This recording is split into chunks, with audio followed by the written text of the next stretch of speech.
বন্ধুরা, আজকে নিয়ে এলাম প্রাণ ঠান্ডা করার একটা রেসিপি, যা অল্প কয়েকটা উপকরণ দিয়ে বাড়িতেই সহজে বানিয়ে নেওয়া যায় দোকানের মতো পারফেক্ট ভ্যানিলা আইসক্রিম।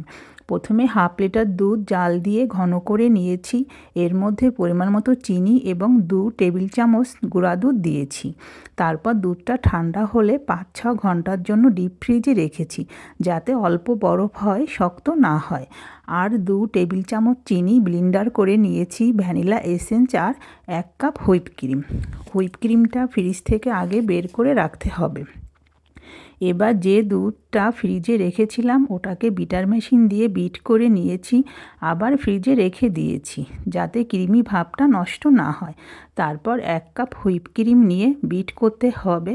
এর মধ্যে চিনি গুঁড়া এবং ভ্যানিলা এসেন্স দিয়েছি। যখন ক্রিমি ক্রিমি ভাব হবে তখন দুধের মিশ্রণটা দিয়ে আবারও বিট করে নিয়েছি। এবার একটা আইসক্রিম বক্স নিয়েছি, পুরো মিশ্রণটা ঢেলে দিয়েছি, আটকিয়ে 10 থেকে 12 ঘন্টার জন্য ডিপ ফ্রিজে রেখে দিয়েছি। 12 ঘন্টা পর বের করে নিয়েছি, পুরাটাই সেট হয়ে গিয়েছে পরিবেশনের জন্য। এভাবেই তৈরি হয়ে গেল সুন্দর পারফেক্ট ভ্যানিলা আইসক্রিম।